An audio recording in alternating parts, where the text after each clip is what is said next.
this is where the Jordan Peterson thing comes up, is legalizing or making it illegal to not use someone's pronouns, which is kind of what was going on years. That's where it's dangerous, because now you've cut off certain language where you can't even question things, right? Yeah, like he was saying, now you're falling into compel speech, which has never been like seen before. Yeah. So that's where in law. it's sticky. Yeah. Whereas like crimes. It's crazy. Yeah. And especially because we're twisting like human biology completely.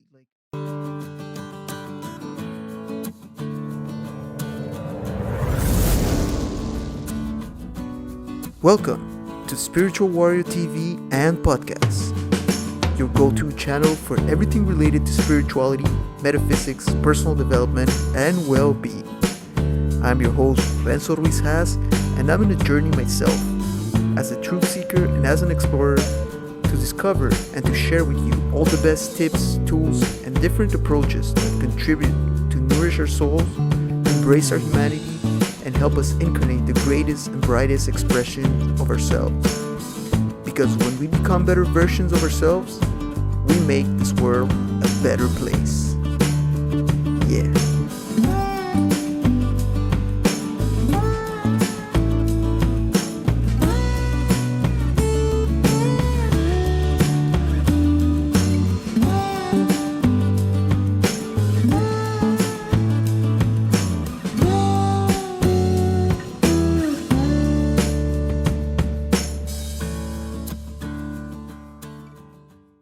My friend. Yes. How you been, first of all? How you been this? I've seen that you built something with, what's her name, Megan? Meg Garland. Yeah. Yeah. Tell me a little bit about that. I'm curious. It's kind of like an in-person experience, something like people. Yeah, it is. And it's called Set Up for Sovereignty. It's a big event where we want to break through these ideas of survival, and it's about thrival and empowering people and creating community. And you're learning skills. You're learning how to do a sourdough starter or canned food or homeopathic medicine. That's one of our workshops. Homeschooling. There's someone there who's going to teach about homeschooling. So it's the skill set, but really, like those are, you're going for the workshops and the dinner and the food, but really it's about community, building connection and empowering each other. Because I think even I hate the idea of sides, but in the group of people questioning things, there's still so much fear. And almost I see like that addiction to survival. I don't think we're here to survive. I think we're here to thrive. And I actually believe that the world as it is now, as it's seemingly crumbling, is the perfect setting to show love really in an abundant, generous, thriving place. It's creating that contrast. So we're actually led to truth and love. That's what I think. Amazing. Yeah. And I think it's so important to have these type of skills of surviving, because even if you, like in our modern societies, we don't really need them, so to speak. You never know when shit can hit the fan and you might need one of these skills. It's not out of a fear-based mentality, but more like, it's better to be, I like this quote, it's better to be a warrior in a garden zone than a gardener in a war zone, right? Mm. So it's always good to be prepared. And I think it's amazing what you guys are doing with that experience. Yeah, and I want to... Oh yeah, sorry. Go ahead. No, I want to say too, we're all called. I don't want someone to force themselves to do a skill. We're called to get curious, and I want people who are feeling a nudge from their heart to gravitate towards learning certain things to do so. I feel in my body at this point where I'm at in my life, I don't have a home. I'm not preparing. I'm not doing storage because I don't have that space. My calling is around media. It's around speaking out and things like that. So this is why community is important, because we get to balance each other. And someone who has one skill, another person might not be inclined to want to learn that, but they have a different skill, and like we can share as well. So right. And would you agree that we've been outsourcing everything from our health to our information to our food? We don't even grow our own food anymore, right? We rely on the grocery stores, and So I think it's kind of all connected in a way to gain back our power, our ability to, you know, provide for ourselves and to be able to become responsible, basically, pretty much of our own health, of our food sources, of everything. 100%. And doing that in healthy communities, because sometimes like the systems that were put into play, they don't serve the people, right? It's old power dynamics. It's different, oppressive, if maybe you want to say, you know, but the reason why they've been able to exist is because we've given them permission.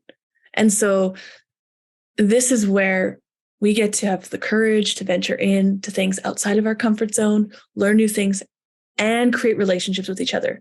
Because what the power systems that be, they depend on us not talking to each other, not being connective. Because if I find out, oh, Renzo, like we live next door to each other, we can create community. We become more sovereign.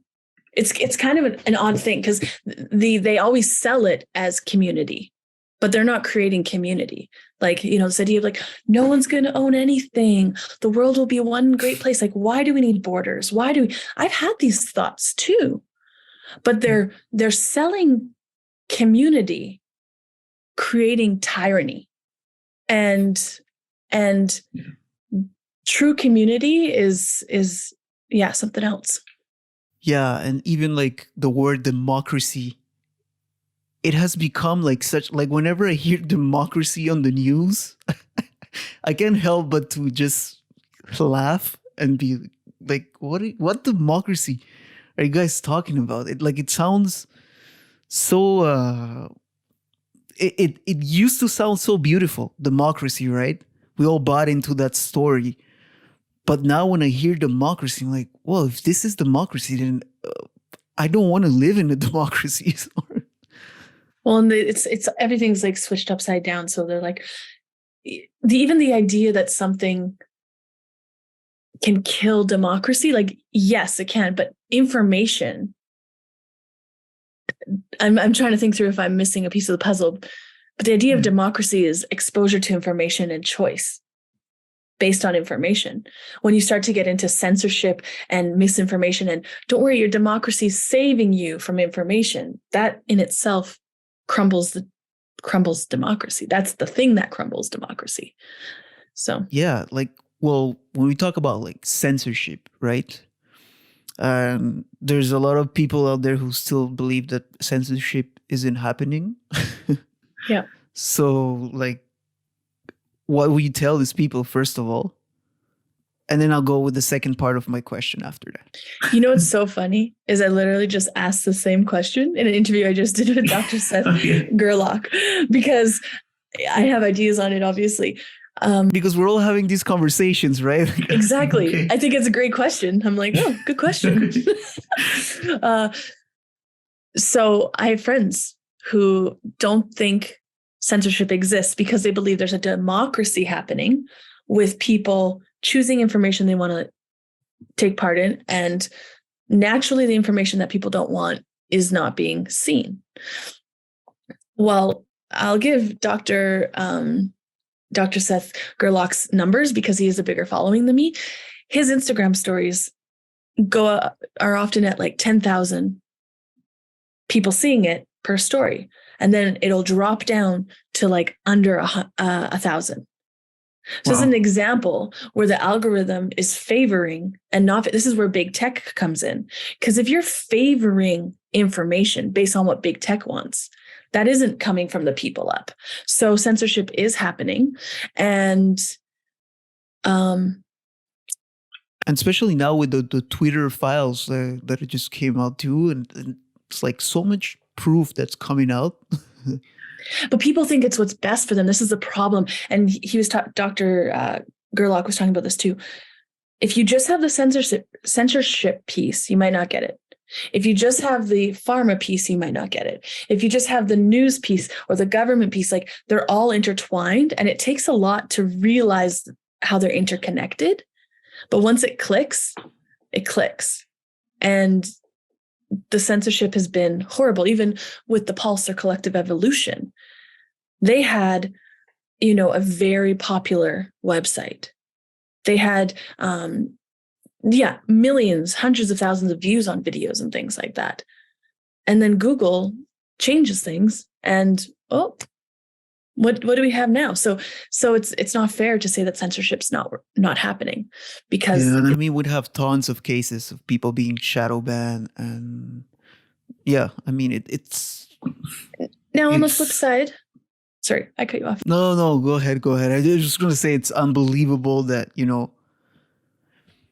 people can think that this isn't real. I mean, you don't even need to look that far to realize. You just have to look at what the modern right, what they call far right. And I've never been racist in my life, and I'm not going to start today. But what they call like far right, white nationalists, it's like, it's crazy. It's not even like, and I've seen like Rebel News,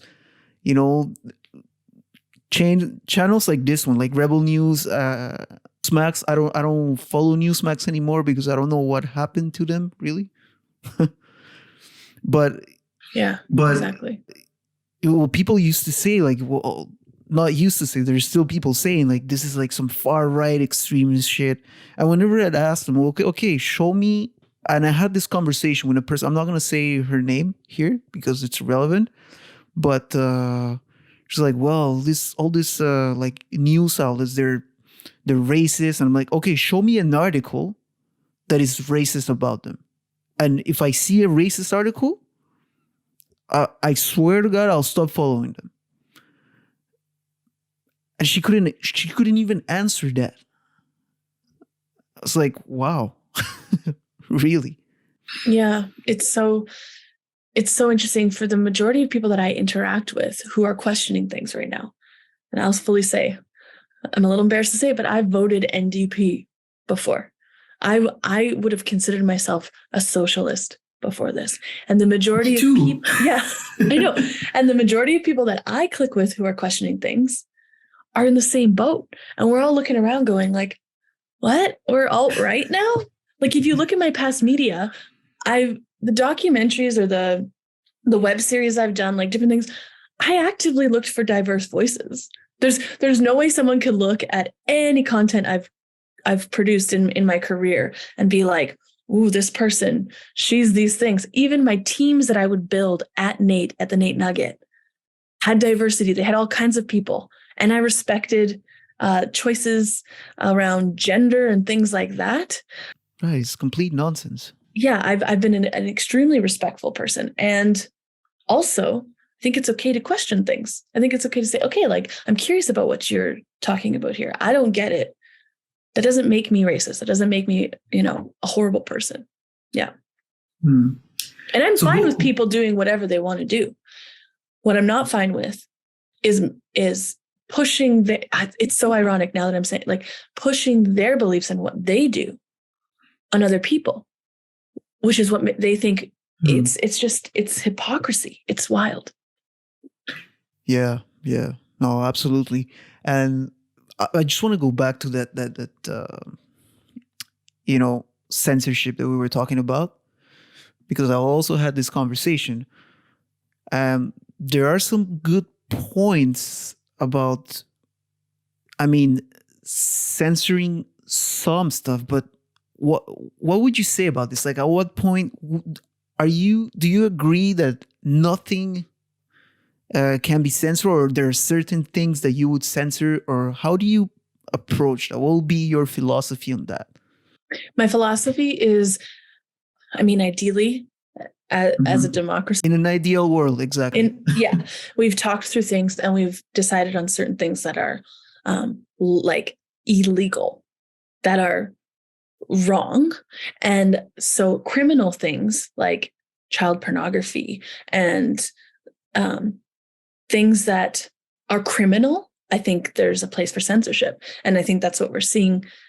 That's a part of the confusion, is that we're like, why aren't these things being censored that are criminal acts? And in fact, the internet gives a space for that to be bigger in some ways.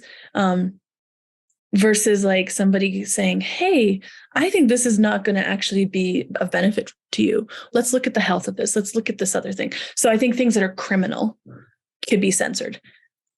With that said, I mean, laws can be passed by the elite to make things criminal that shouldn't be. So it is it is tough. But it is. This just dropped into me as well. But when you have a society that is a community-based, love-based, and I understand that that's a complicated conversation. But when people are truly in alignment with their heart, they ain't watching child pornography. They're not taking part in producing it. So when you have aligned, heart-centered people, you could expose them to content. It's not going to hook in my opinion. That is so well said. So well said. Because for there to be child pornography, that means there are consumers out there consuming this shit, right? So, if exactly. And this is, I had the same answer, actually. You know, when it comes to criminal things or like, you know, direct threats, like death threats to people, I think, you know, well, which is a crime anyways. So it's already illegal. This is where the Jordan Peterson thing comes up, is legalizing or making it illegal to not use someone's pronouns, which is kind of what was going on years. That's where it's dangerous, because now you've cut off certain language where you can't even question things, right? Yeah, like he was saying, you know, you're falling into compel speech, which has never been like seen before. Yeah. So that's where in law, it's sticky. Yeah. Whereas like crimes. It's crazy.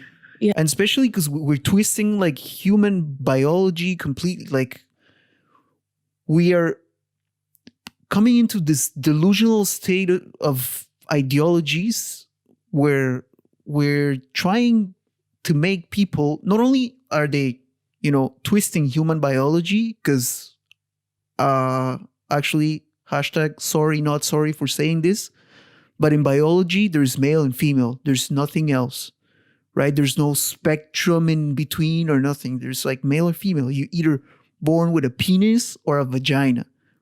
Let's say it clearly. And I mean, well, in some rare cases, maybe like you're a hermaphrodite or something, but hey, that's like very rare cases. But other than that, I mean, you can't pretend that there are 72 plus genders and counting. That's just ridiculous. And if you think like that, I mean, I have no issues. You want to think like that, it's fine. But don't come and impose it on people so that they have to say this like invented pronoun that doesn't mean shit, but they just like made it up and make it, not only make it, force them to say it, but creating laws for this, it's wow. Yeah, I think we're in a, and again, it's I find it sometimes challenging to talk freely because I change my mind often, and I'll say something and then I'll see the other side. Like I ping pong in my mind.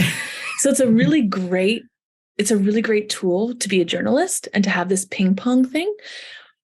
But it also can stop me and block me from saying where I'm at right now. So I'm going to say this, but I think say the way you think it, right now, and I'm open to building on it and stuff. Mm-hmm.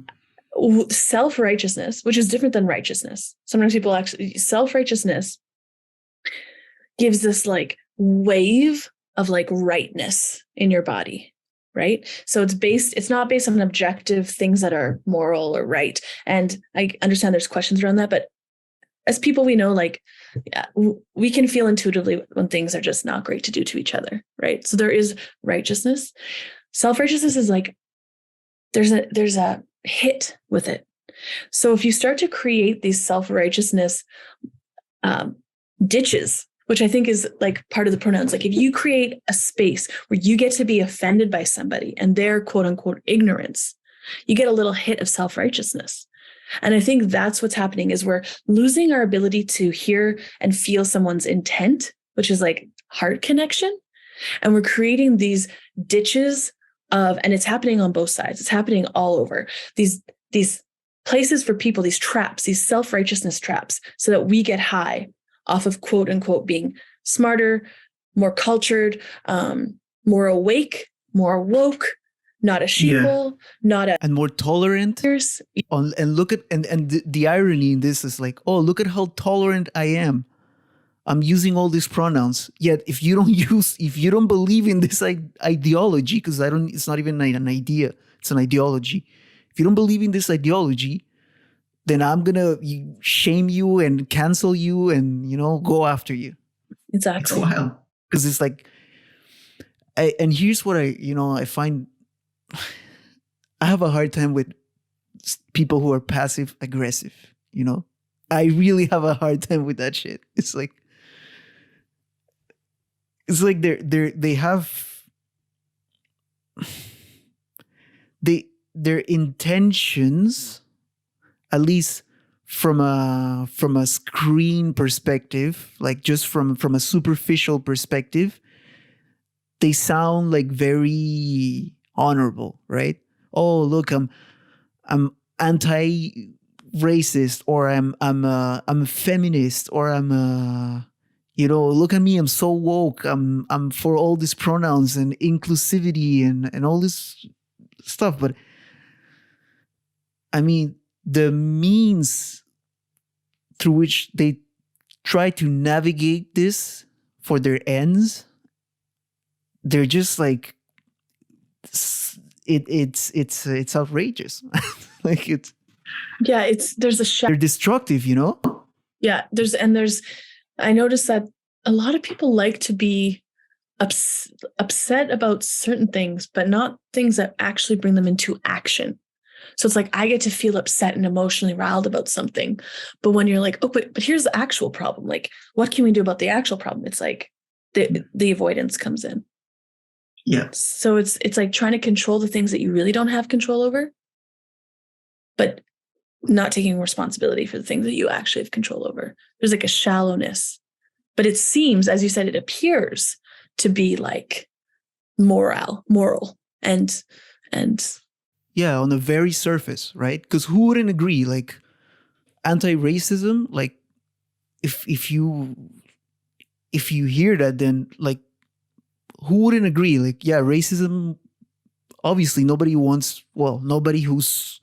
has values like in them wants racism in this society.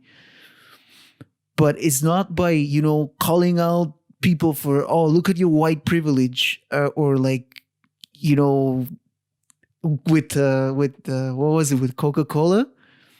Oh, I don't know, all the things. There was something with Coca-Cola where they were actually, how do they call it? I forgot the name. It's like they were giving instructions to their employees on how to like be careful of your white privilege, and also. And when I hear white privilege, I'm like, well, if you live in America, like, and I'm talking the continent, I'm not talking USA only, I'm talking like the whole continent. Like, if you live in America and you're making over $60K a year, you have an iPhone and you have food in the fridge, whether you're black, white, you already have a privilege, and it shouldn't be something bad. Like, having a privilege, I'm actually grateful for having the privilege to have what I have, and I'm grateful for it. And it's like they're trying to level society towards scarcity, towards more lack in mentality. Like, if you have more than the other person, well, you're what? You're a rich bastard, or what? Exactly. And that's actually a really good point you bring up. Instead of the idea of privilege bringing people up, they want to make people shameful and feel horrible about the privilege and sink down, because when people sink down, you can control them. People who actually understand abundance and love knows that love is not pushing people down, and it's not dimming yourself to fit in. Because that's what's essentially happening if you're like, oh, I have to dim myself. It's let's bring each other up, and then let's continue to bring each other up. And you don't get there by people, and this is probably how they skew it. You do get there by somebody coming to your level. I do believe that. It's like, hey, let me come to your level if you want help, and we'll go up. It's not like, yeah, but even more and more, I'm like, I don't know. Yeah, I'm not even sure about that, you see. Yeah. People need to tap into their inner power and their empowerment and move up. Yeah. Also, though, this being said, I also understand there is a history of colonialism, that, yeah, we do have to acknowledge, okay, and it did create a lot of intergenerational trauma. Yeah, 100%. And it's unfortunate. It's something that people have to deal with, but it's also like people have to take back the responsibility to heal their own trauma. And this is where a lot of people get it confused, and I always repeat it because a lot of people get it confused all the time, is that responsibility does not mean that you take the fault. It just means that responsibility is simply your ability to respond to a situation, right? So I see it. And when your trauma makes you suffer.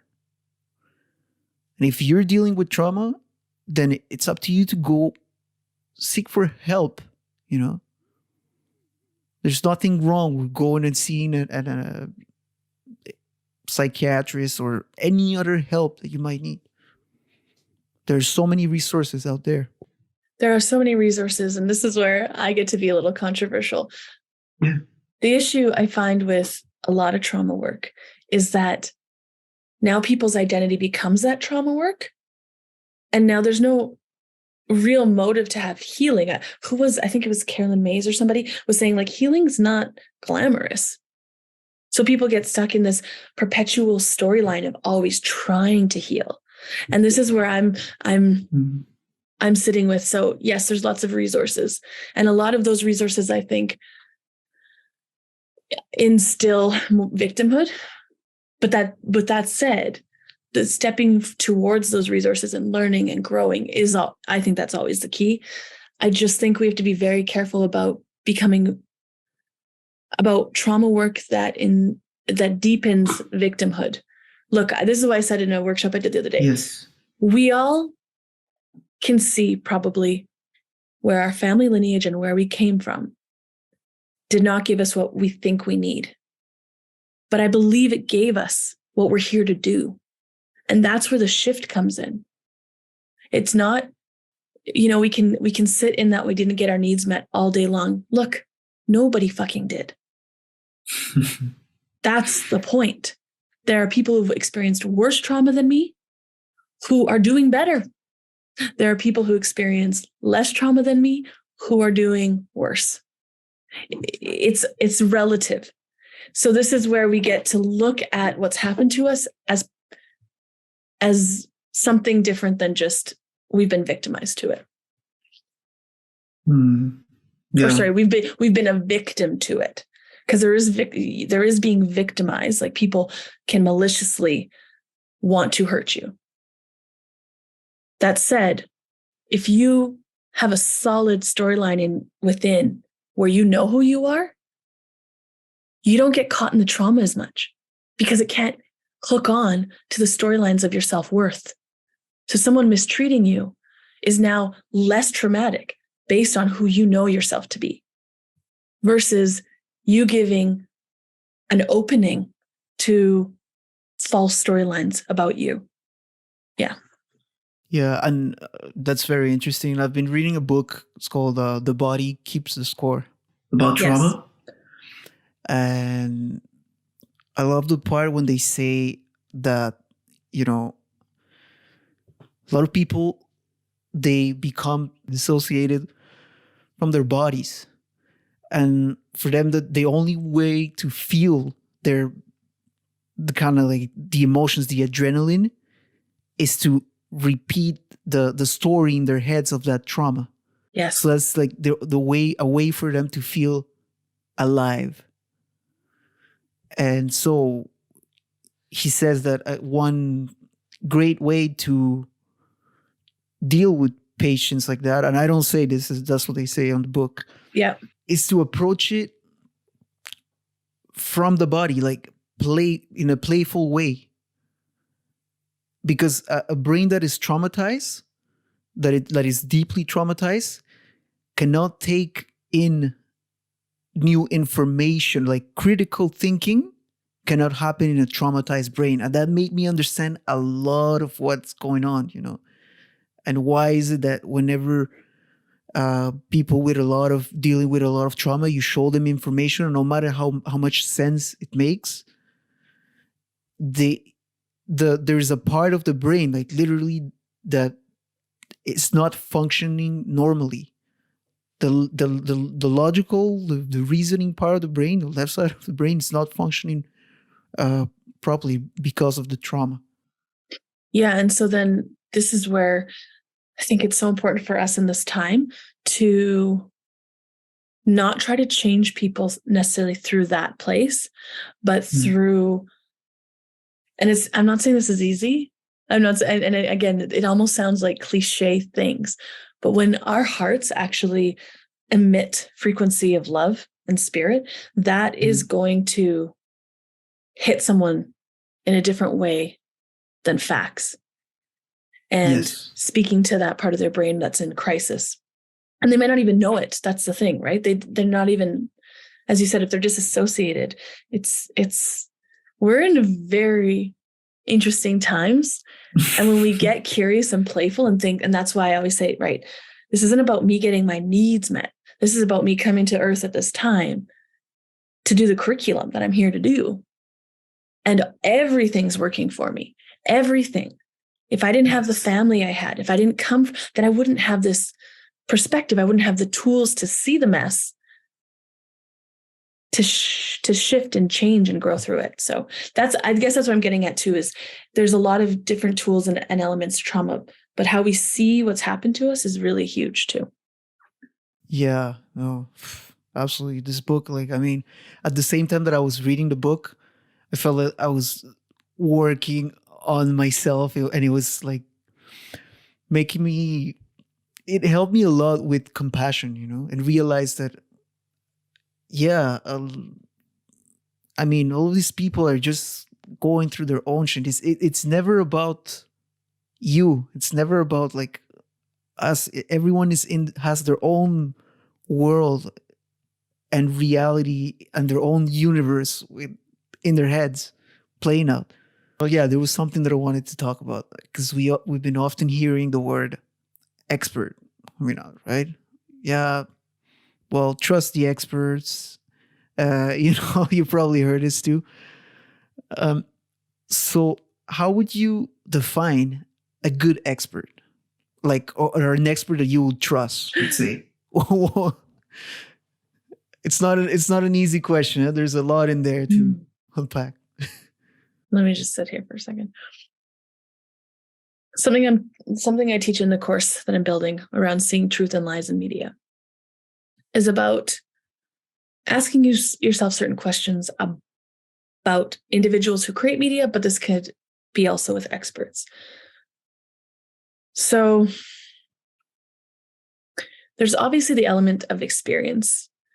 And when I think of experience, I think of real life experience and results. So this is tough. It's tough because everybody is seeing, as we've just talked about, through their filter, right? Mm-hmm. So someone might value, this person has a university doctorate or whatever. This person's from a certain prestigious university. They must be an expert.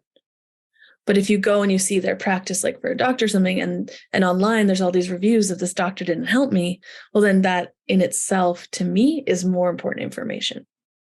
Resultocracy, like you base yourself on results. Yes. Rather than,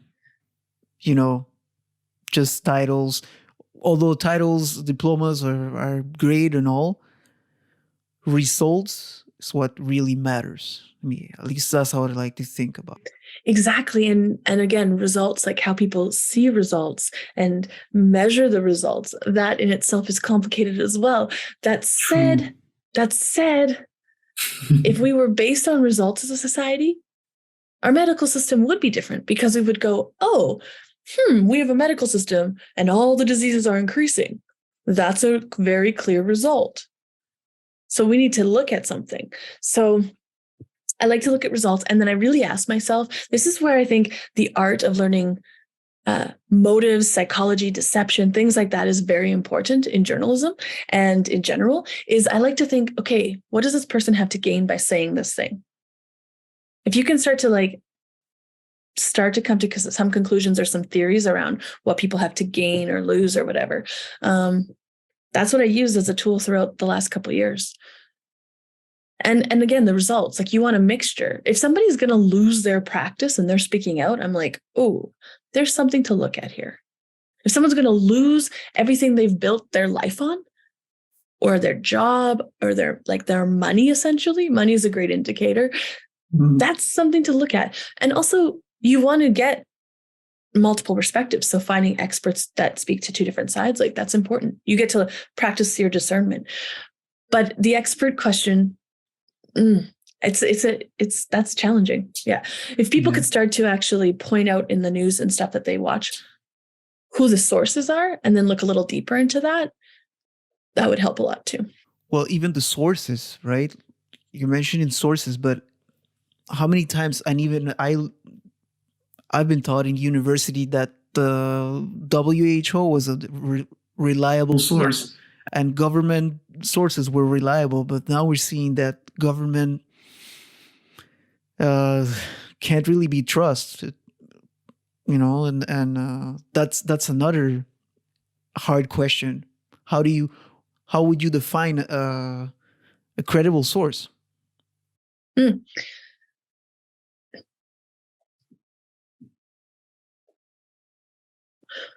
So I think the first step for people is to start to recognize what is a primary source and a secondary source. And so I often ask this, like, is news a primary or secondary source? And a lot of people say primary. And actually news in itself and journalism is the secondary source that's supposed to present sources to you to help speed up your ability to research and look into things, right? So yeah, it's tough because a lot of people are obviously sending the CDC as a source and the WHO as a source. And this kind of goes back to whose name's attached. There's a lack of accountability on a lot of those websites because it's just information and it's attached to the government. But when there's somebody who comes out and they're like, hey, I'm putting myself on the line here, to me, that's a source to look into. There's a information there to look into. Right. And I'm gonna go ahead. And also being able to recognize what's a signal and a distraction for information in your life is really important.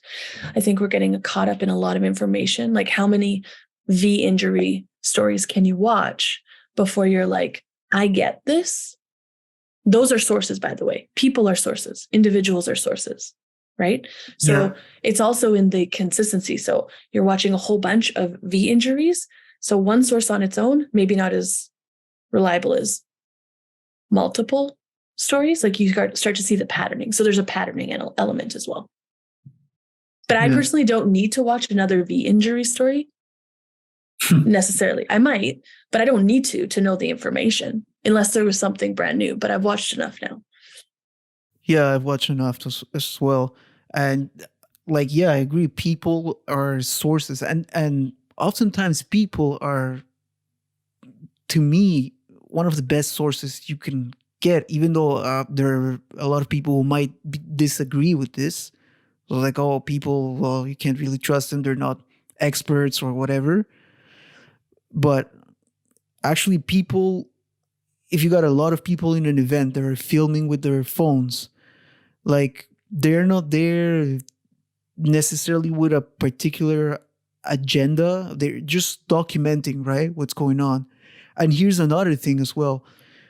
If it's a source that is considered a non-reliable source, but they're simply documenting something that is happening, like no editing happening, it's going on live, let's say, then that should be something that you can, well, somewhat trust, because it's just them documenting. There's no, I mean, they're just documenting objective reality, right? They're not putting an opinion in there. So that's also, and a lot of people will disagree. They'll say, well, shoot the messenger, right? Yeah. Yeah. It's interesting too, because like obviously there's ways to, like at the truckers convoy, turn cameras certain ways to show a certain kind of image. But I agree, if there's like a live stream or something, like it's and you, again, it's multiple sources. People should not be just seeking one source. You should be seeking multiple perspective. That's important. Also, just touching on the power of the people. Traditionally, that's where the information comes from, is in a bunch of people saying, oh, I'm having this issue, I'm having this issue, before it goes to the top. So top-down journalism is not the way to be. The top, supposedly the government, is supposed to be getting their information from the citizens. But often, and this is why journalism exists, it goes through real journalists to start to shake things up, to make the system adjust. So people seem to forget that flow. Birth control is a perfect example. I don't know if you specifically have experienced this with girlfriends and stuff, but as a female, how many of myself and my girlfriends and women I know were like, oh yeah, these horrible things are happening to my body on birth control. And now it's just like in the last couple of years, there's been documentaries and things happening after decades. This just in. Yeah. And like the same thing's happening with the vaccination. It's the same thing. It rumbles up from the bottom to put pressure on the top to change, not the other way around. Yeah. Wow.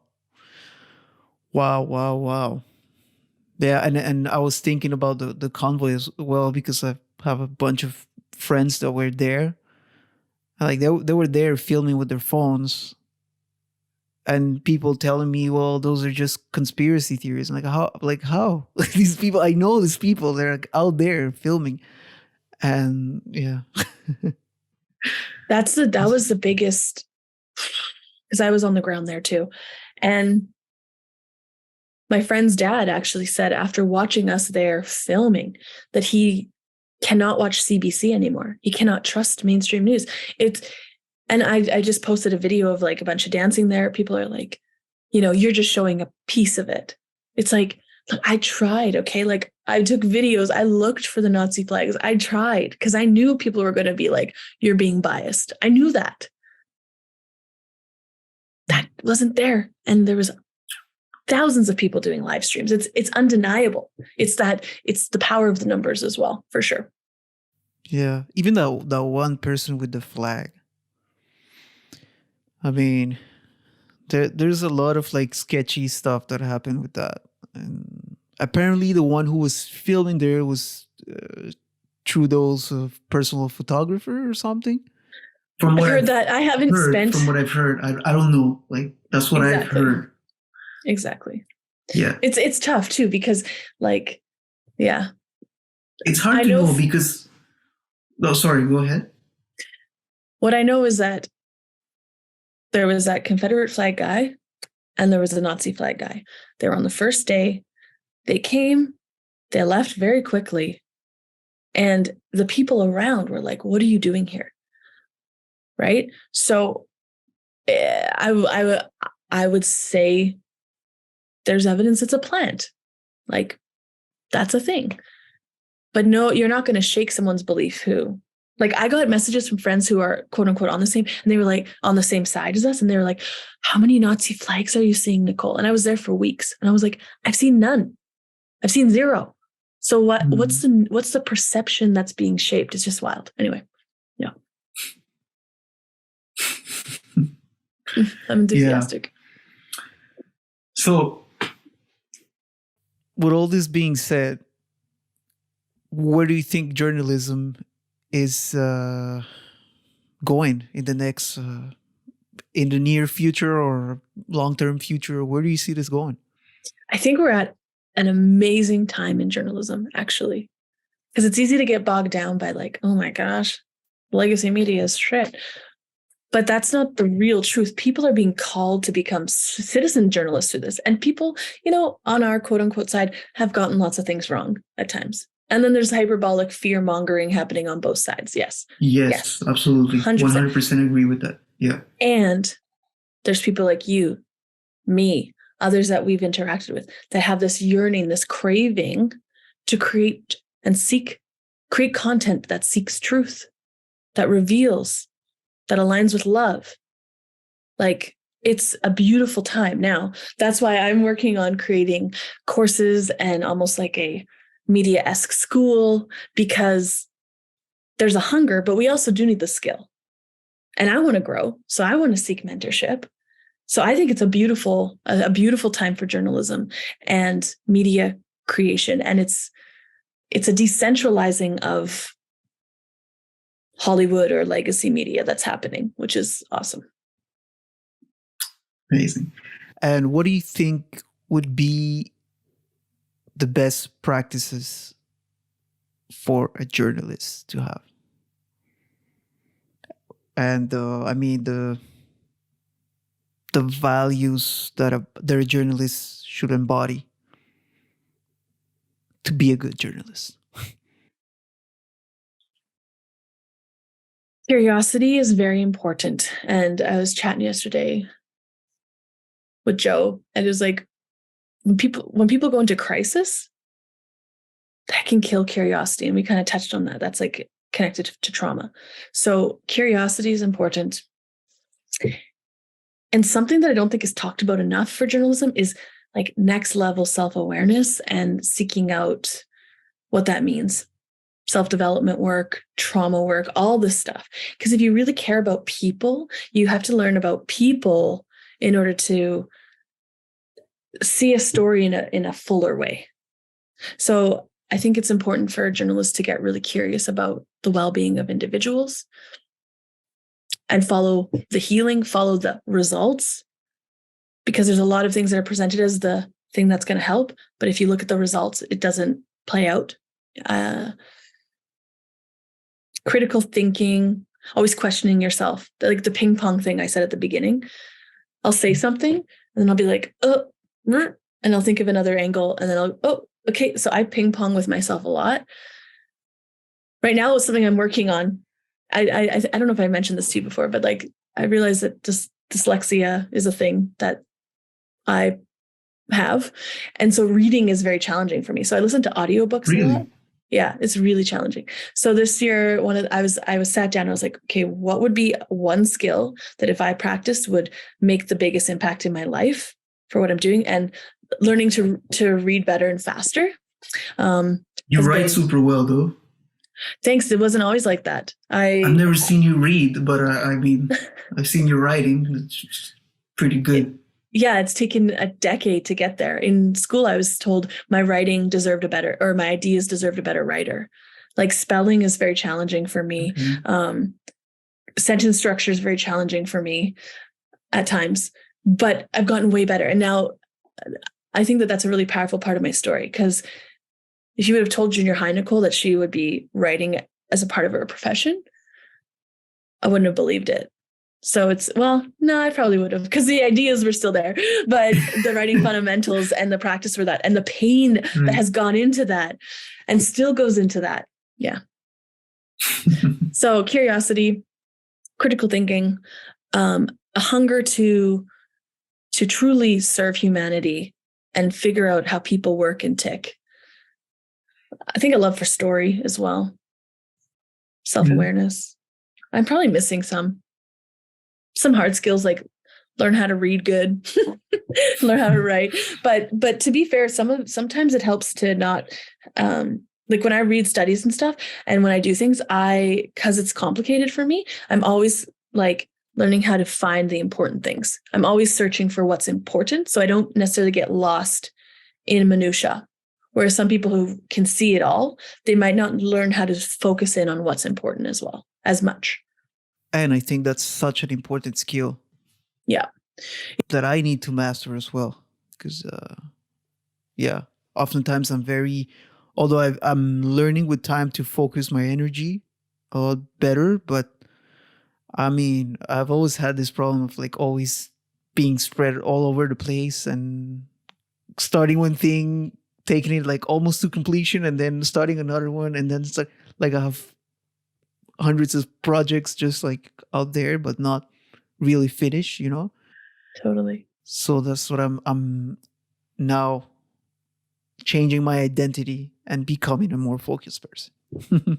I love it. And I love how you said that too, because I'm very careful about how I say it around the dyslexia, because I, I actually see it as a tool for me.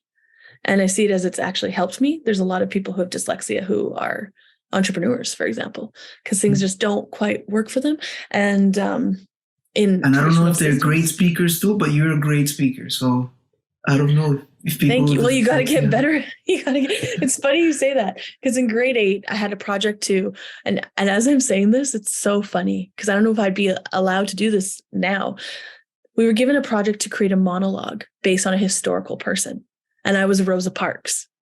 So I didn't dress up. I wasn't dressed up as Rosa Parks, but we had to present a monologue based on researching this person's life and what they would say. Well, I made up my whole monologue in my mind, and I would practice speaking it before I wrote it down. The writing was too hard. I didn't go that route. I practiced speaking it. I remember in the shower when I was going different places, and then I wrote it down. I got 100% on that monologue. And you have to understand, like, what? My teacher was like, what is happening? Because I was like in the 60s for English in grade 8, like lower 60s probably. So we both know that marks don't mean shit. It's true. But to be fair too, they do and they don't. Like we don't want to get into participation ribbon land either. We want to be able to discern results. And that's kind of what we've been talking about this whole time. We want to be able to discern, like, okay, this thing, like healthy competition is very important. Without healthy competition, like we don't get to like build on each other. But because people feel hurt feelings about, oh, I'm not as good as that person. Well, that's on you. That's unhealthy competition. People who live in that often want to step on people to get to the top. People who live in unhealthy competition and comparison and feeling like things are going to be taken from them if someone else has success, that's very unhealthy for their lives. Very unhealthy. Yeah. That's why, like, yeah, it's true that it's good to have healthy competition. But I think the grading system in schools encourages that type of unhealthy competition. At least that's how I see it. Where like kids, they're comparing themselves to each other, like based on a mark, and also, you know, for people's self-esteem, I think it at least on a kid's mind, it's even worse because they're just starting to shape their beliefs, and you right away you're giving them these marks and tell them how good they are based on how well they did on memorizing shit and spitting it right out in the exam. It's I think well. So I'm going to challenge this a bit, because as you're saying this, I'm getting clarity. It's because people are taught that their marks are their worth. If people were not taught that the marks are who you are, what you're worth, then they just become a feedback tool. Then it's not hooked in, like we talked about, into a part that's not really you. I love how you put that. Yeah. So it's because the construct of school does a thing, but it's not necessarily the marks. And I think this is why we pendulum swung to participation ribbons.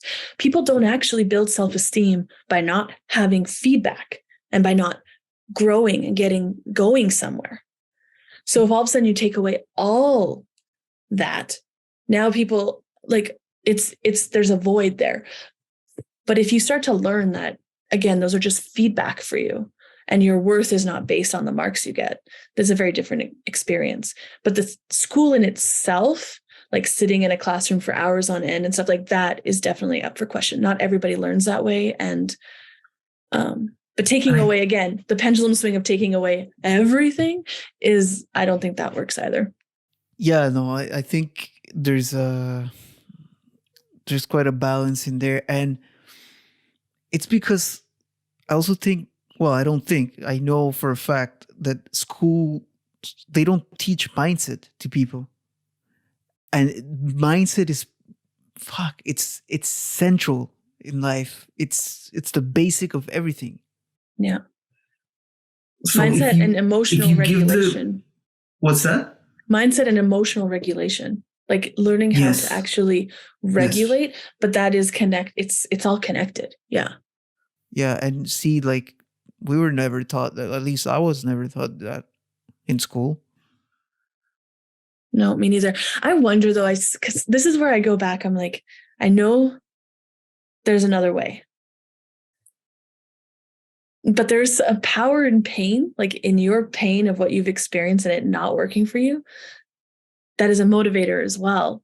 And same in my life, like the pain around writing, for example. Oh my gosh, my story is so much more powerful now because I get to tell people, hey, your circumstance and what you're naturally good at doesn't need to determine what goes in their future. It's just so fascinating. I wonder what the pain in, like, heaven on earth or whatever, that utopia. I wonder what the pains would be that push us forward if there's no like trauma pain. I think it could be innovation. I think it could be like creation, things like that. Anyway, I think about that often. Yeah, no, it makes sense. Pain does play its purpose in helping us move forward. But it's pain. Okay, so like Wim Hof, like cold therapy, like we know that pain, there's something there. Working out really hard is so good for you. Pushing your limits. Yeah. The pain of stepping outside the comfort zone of whatever that is in your life is very different than the pain of Suffering. Yeah, and also the self-worth bit. I think that's what it is. When your pain comes from not feeling good enough, that's very different than a pain of just like, this is where I'm at, these are the results, and I'm moving forward and I'm learning and I'm growing. Yeah, like I will compare it to the pain when you like break your arm, or the pain of your muscles when you know you've had a good workout session. Just like a good type of pain, you're like, yeah, it hurts, but I like it because I know I've worked hard. I'm just going back to what you said earlier. Because the book talking about how you replay to feel alive, the pain, or so that's kind of the difference. Is like one of the differences maybe is the pain you feel in growth and expansion is different than the pain on rumination and pattern repeating. Yeah, because that's suffering. Yeah. And that's when you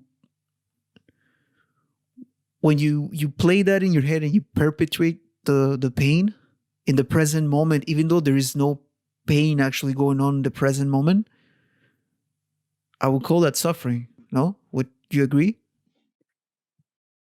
Yeah, and it's suffering because, again, the word suffering. Well, it's a suffering that has you're stuck in the past, pretty much. Yeah, and it's a suffering that's not worth it.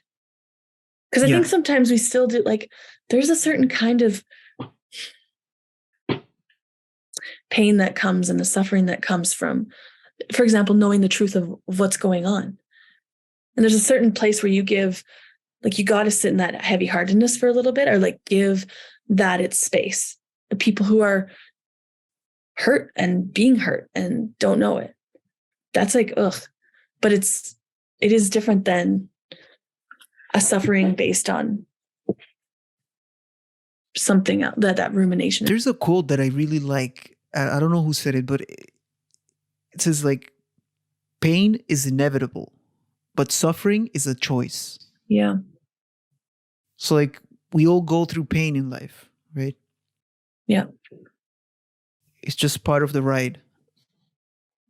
But staying stuck in suffering, because the way I see suffering is you stay stuck and you replay that pain that's either in the past, or you have anxiety about what may come in the future.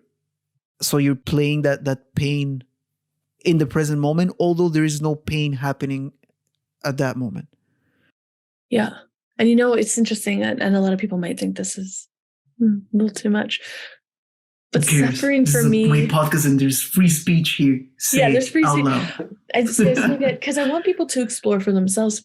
But when I think about it, my suffering has been majorly diminished by my faith. And I think it's because a major belief system that I have that I've talked about a lot is around everything is happening for me.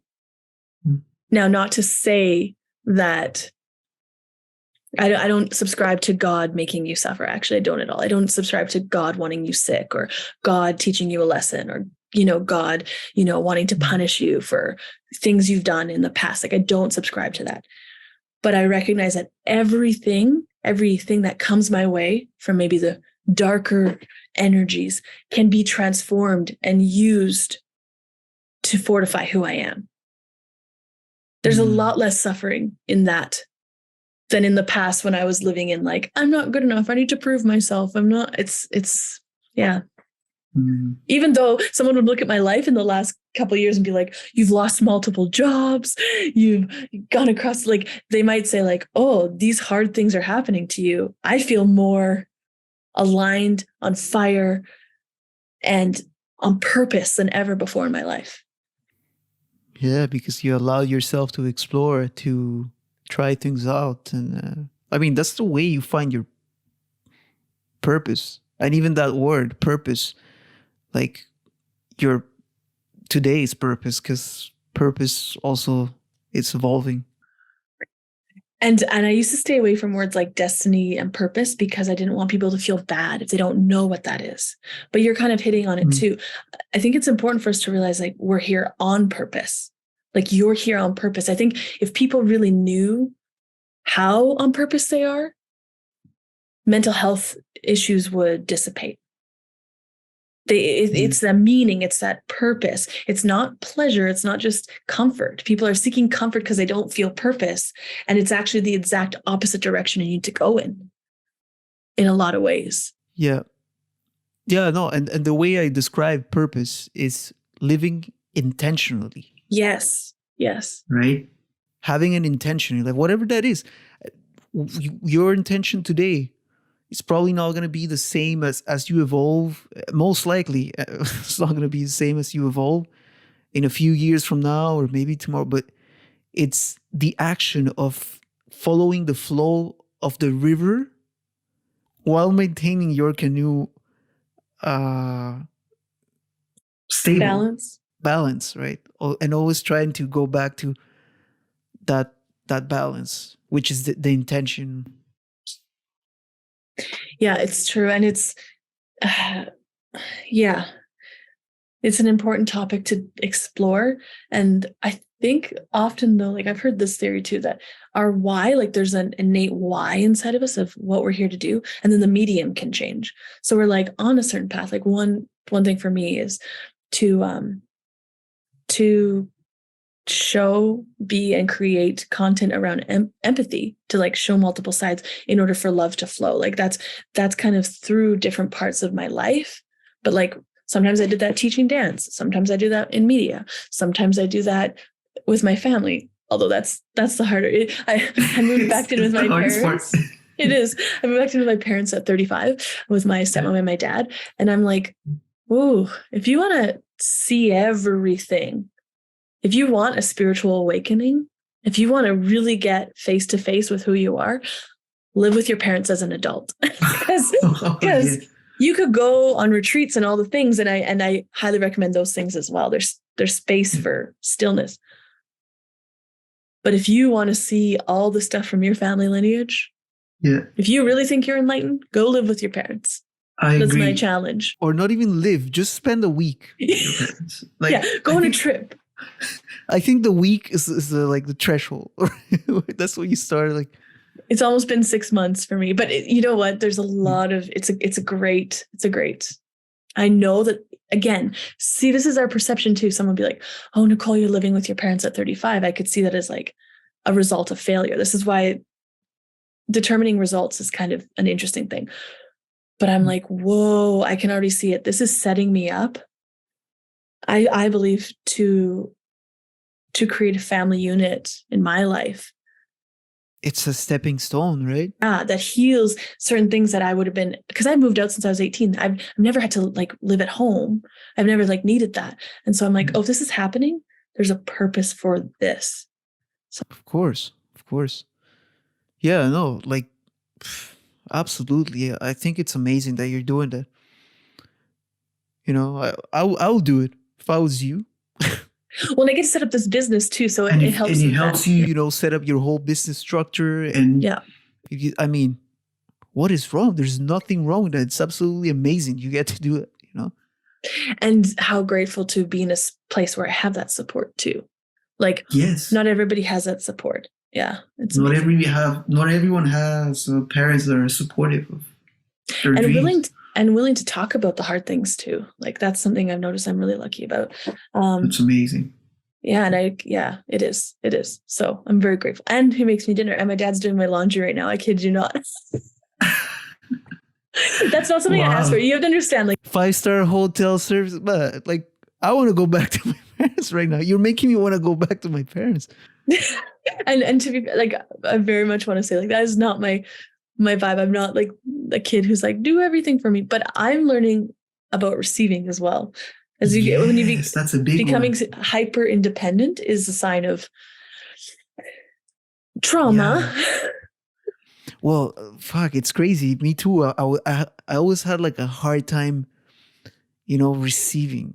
But I realized that wow, like if I like to give and I like when people receive what I give, what I have to offer, then if someone else has something to offer from the heart, like me refusing that or like closing myself up to receiving, it's actually closing my heart to the love that they want to offer, right? So like yeah, I had to learn to receive as well In my life. Yeah. I don't know if it was this book, but I think it might have been How to Win Friends and Influence People by Dale Carnegie, I think. But I have it. I haven't you have started it yet, but I have it. Yeah. It's old school. I think it was that book, but because this is like an older book, but it talked about how people actually like you more when they can do something for you than if you can do something for them. And so when I read that, I think it was that book, might have been a different one. When I read that, I was like, oh, in my need to be liked, I'm serving other people, doing all the things, trying to serve them. And what if I really want to be liked? The science shows receiving from other people, letting them do nice things for you is actually, it's actually the thing. I think Robert Cialdini also says something like that in his book, The 5 Principles of the Persuasion. So Yeah, so that's, and then we don't even go into masculine, feminine energies of what I've learned about being essentially buying into a programming that totally cut off the ability for me to receive in a certain way from men, thinking I'm like a giving person. It's the same thing, but it gets deeper in romantic partnership. So yeah. So much learning. That's gonna be for another episode because there's so much to say about just that one part. I know. It's so fascinating. So I want to go to a question that you always ask. And I guess you already know what it is. I can't remember what I said last time. But okay, I'm ready for the question. What's the biggest lie you once believed? And I quote Nicole Murphy here. Okay. So this is actually a good segue. That porn was empowering. That I was somehow like an empowered female because I was cool watching porn or whatever that is. So that's probably the biggest lie I once believed. And then I read an article that described what it does to your brain and had enough like self-reflection taking place. And I stopped watching porn and I've watched it once since I stopped watching it 3 years ago. And it was like, whoa, this is not even at all for me at all. And so going back to the beginning of this conversation, that's what I'm talking about the hooks. It can't hook into me in the same way anymore because it's just not, it's not there. Right. And I want to be clear, I was not watching, we were talking about child porn at the beginning. That's not what I'm making reference to. Oh, absolutely. This is important to make. Yeah, a clear, yeah. But when I'm in alignment with my heart, and now that I actually believe in my capacity to, and I didn't at the time, I believe in my capacity and the opportunity for me to have a really wholehearted, loving, romantic partnership that involves sex that's actually spiritual. And that doesn't mean like they'll be playful and there'll be a variety of that. But because I actually believe that now, the porn doesn't hook in. I was in a scarcity mindset of like stuff going on there that was a lot deeper than just sexual. And it also from what I've read, that it produces a lot of dopamine in your brain. And then when you like, so your brain gets high on that, and then it dysregulates the production of dopamine after you're like, it's like a adrenaline, like these adrenaline junkies that are looking to do the most dangerous thing, and every time they're looking for things that are more dangerous to do just to feel that adrenaline. And how people can get addicted to that is the same as like the social media, right? Every time we get the likes and the thing, like it activates more dopamine in your brain, but like not naturally occurring. It's all like artificially occurring. So your brain, it never gets a rest. Yeah, exactly. And I know people who, like younger men, who it's caused big problems because they had exposure to it really, really young. And so it's a really serious problem. And so when it's downplayed in the media, and with my own experience and the stories I've heard behind the scenes, and it's like, oh, everything's cool, like everybody's doing everything. It's like there's some consequences that come from that we're seeing already. And I had it in my life. But I think there's an addiction to that worry too. So I think on quote unquote our side, if someone's scrolling through news constantly and that's the same thing, getting that hit of self-righteousness, like, yes, another vac story that proves I'm right. Yes, another blank story that proves I'm right. Yeah. That's the addiction cycle too. So, or can be potentially, who knows? I'm not an expert, but this is the thing about journalism. You're not an expert? And that specifically, but this is the thing about journalism, is journalists have an outside perspective. Like they are researching a lot of things, and then they're able to piece things together that you don't necessarily see are connected. It's a very important thing. Yeah. Well, I guess this last one question that I always ask in every episode is, what's your best tip to make this world a better place?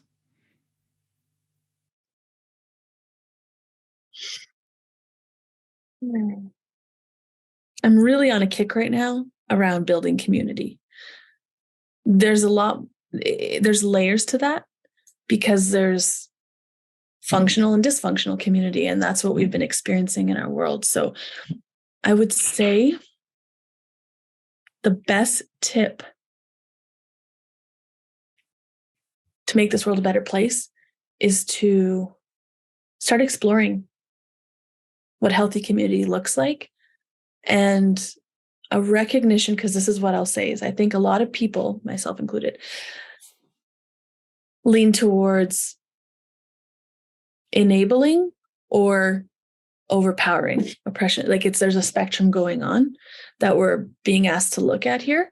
So becoming self-aware of how, this is how it is, becoming self-aware of how you individually manipulate to get your needs met. That's my answer. How? Because we've all done it. And if we're not aware of how we do it, it's running the show.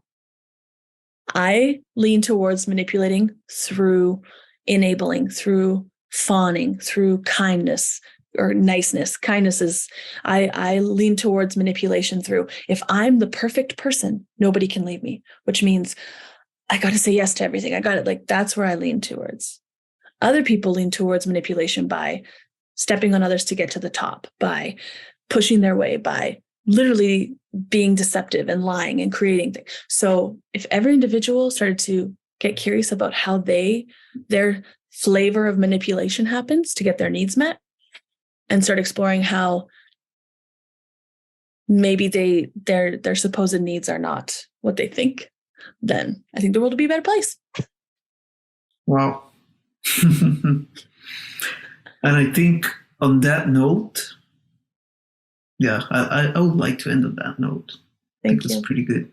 Thank you for having me. I'm so excited for your podcast to relaunch. This is exciting. Yeah, it's taking a new form, a new life. I'm excited too. And before we go, just do you have anything? Are you offering anything right now? Any courses or something that might be going on in Nicole's world?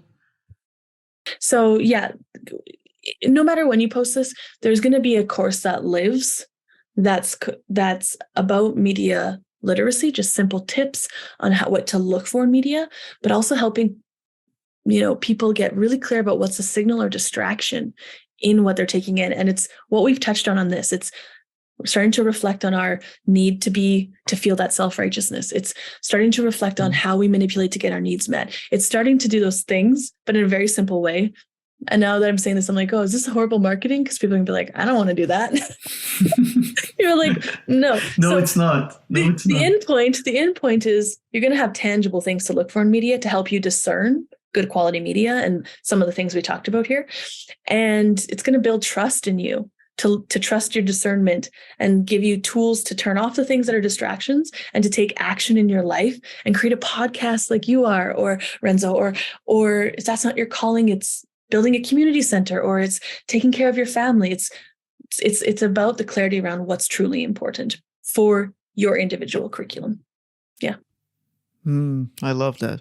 Like, I can't wait. I'm excited to see what's coming for you. And I mean, you already are creating amazing things with that in person. Also, would you call it? Workshop, retreat? I don't know. Yeah, it's like a day, almost like a little mini workshop conference. Also look out for, because this is in the works too, I'm building a media mentorship programming. So if you're somebody who's actually curious to create content, not just to understand it, but you want to create podcasts, you want to write articles, you want to be a journalist, you want to create documentaries or narrative movies. I'm in the very beginning of creating an event around that / a membership that will support the decentralization of media and help people actually learn the skills and connect with each other, because we need each other to make better quality media. We do. It's necessary. Yeah. Yes, absolutely. And if you guys are wondering what makes Nicole an expert, go look at the results yourself. They speak for themselves. Okay, that I'm so grateful for that. Because I think this is important too when we're creating content. I'm always like, this isn't good enough yet. So there's a balance between being grateful and in present and liking what you're doing and being fully in it, and also being like, okay, I need feedback. How do I get better? How do I do this? How do I do this? And then continue to grow. Yeah. Amazing. Well, I wish you all the best in all your projects and everything that you got going on. And thank you. Thank you for being here and for accepting this invitation. Thank you. And when you come back to Canada, we're for sure hanging out, because Brendan, it's going to be awesome. Oh, fuck yeah. Much love. Thank you so much for tuning in. I hope you enjoyed this episode and found this content valuable. And if that was the case, don't forget to like, share, and subscribe. Also, if you want to get access to exclusive conversations, behind the scenes, and other special episodes, come support my work for only $4.99 a month and join me in the raw, the real, and the uncut moments, all made available to you for the equivalent of 1 cup of coffee a month. And lastly, let me know in the comments down below, what are some of the topics you would like me to explore in the upcoming episodes. That was all for today, guys. See you all next time. Much love.